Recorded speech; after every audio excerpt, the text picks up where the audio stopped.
Benvinguts, per damunt de tot, a escoltar la meva companya de taula, que els hi presentaré dintre un moment, però com que vostès saben que avui havíem dit que presentàvem també o entregàvem l'informe de fotografia que vam emetre per indicacions de la Conselleria en el mes de juliol, els hi faré un breu resum. L'informe parteix d'una revisió i anàlisi documentats de les iniciatives del sector de la fotografia des de l'any 1980 fins avui. El document posa sobre la taula la manca de planificació i ordenació explícites d'una política pública en l'àmbit de la fotografia que ha repercutit finalment en que Catalunya té un deute respecte del seu patrimoni fotogràfic.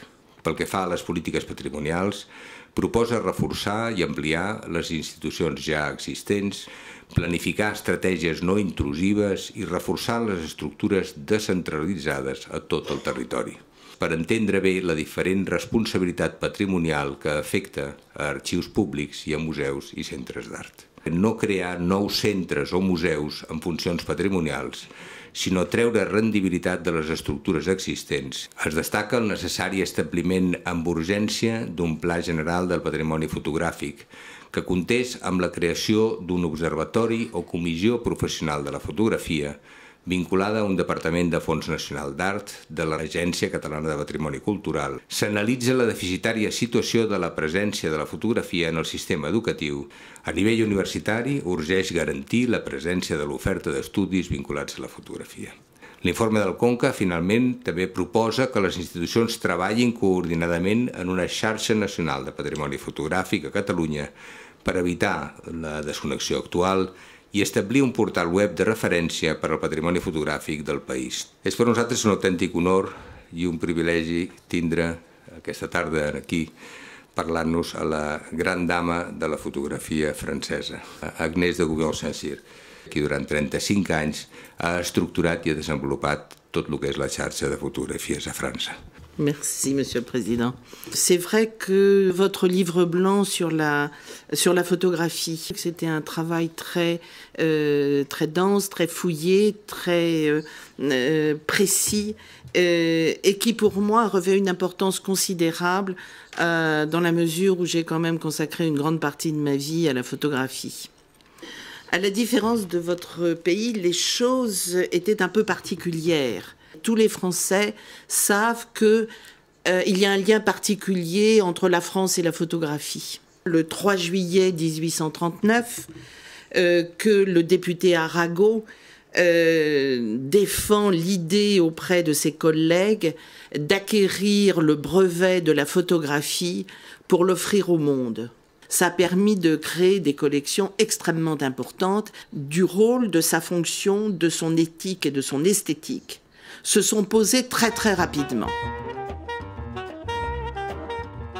Ils ont imaginé de créer la Fondation nationale de la photographie, un organisme qui, à l'exemple du Centre national du cinéma, assurait à la fois la formation, la promotion, la diffusion et l'enseignement de la photographie. C'est aussi poser des questions sur non plus la protection des images, mais sur la protection des hommes qui font ces images. Ce cette protection sociale fondée sur la question des droits d'auteur, que ce soit les droits de reproduction, que ce soit les droits de représentation, parce que ça confère aux photographes véritablement la fonction d'auteur. Elle s'est accompagnée d'une prise en compte fiscale, c'est-à-dire avec ce nouveau statut, il n'y avait plus besoin d'être commerçant, mais on pouvait être ce qu'on appelle travailleur indépendant, c'est-à-dire qu'on avait le droit. Les associations, c'est extrêmement important parce que en France, ils sont les plus imaginatifs, les plus novateurs.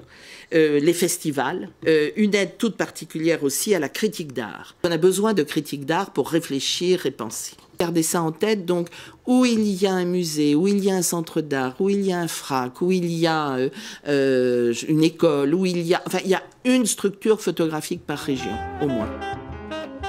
Justement, qui dit équipe dit professionnel. Et qui dit professionnel? Eh bien, au début, on n'en avait pas. Donc, il a fallu imaginer de former des professionnels, de former des historiens de la photographie au niveau universitaire. Après quoi, on a réfléchi à ce que l'on pouvait faire dans les écoles primaires au premier cycle. Et dans le premier cycle, on fait intervenir des photographes plutôt sur le mode du visible et de l'invisible. En revanche, dans le deuxième cycle, là, nous avons un système d'artistes en résidence. Alors le supérieur, dans des écoles spécialisées, techniques avec Louis Lumière, ou artistique avec l'École nationale de la photographie à Arles et les écoles des beaux-arts, et bien évidemment l'enseignement universitaire, alors là aussi qu'il s'agisse d'esthétique, qu'il s'agisse de philosophie, qu'il s'agisse d'histoire de la photographie, d'histoire des arts, enfin bon, tout ce que l'on peut imaginer. La première chose que nous avons faite, c'est l'inventaire des collections, des musées, des bibliothèques, des archives nationales. Et c'est là qu'on a fait des découvertes intéressantes. Effectivement, on a ouvert une section restauration d'œuvres photographiques au sein de l'Institut de restauration des œuvres d'art. Et puis on s'est aperçu que tout ça était bel et bon, mais qu'on ne parlait de la même chose, mais pas avec le même vocabulaire. Donc, on a décidé de travailler sur la mise en place d'un vocabulaire commun pour l'indexation des œuvres photographiques. Donc, là, je dis qu'on apprend un peu en marchant. Hein. Donc, effectivement, il y a deux musées qui sont des musées, je dirais, le musée de société, des musées de la technique photographique, qui permettent de montrer des œuvres, mais sans avoir le falbala de tout changer. Et l'autre chose que nous n'avons pas faite, encore, c'est en fait l'idée de mettre l'ensemble des œuvres photographiques consultables sur Internet. Donc la question des nouvelles technologies induit d'autres interrogations, d'autres questionnements que j'avais commencé à essayer de traiter avant que de quitter ce bien-aimé ministère. L'autre réflexion, on a tendance à dire, il y en a déjà tellement, on fait notre pays. Je crois qu'il faut essayer de s'ouvrir. Si vous voulez, ça m'a fait beaucoup réfléchir sur notre patrimoine et nos créateurs. Et je me suis dit, il faut que l'on rende visibles nos créateurs. Et ça, c'est la chose la plus difficile à faire. Donc, comment le faire? Voilà, Monsieur le Président, je pense que la suite de vos travaux vont nous donner la réponse à cette question qui, de vous à moi, là, je n'aurais plus du tout m'inquiète. Merci.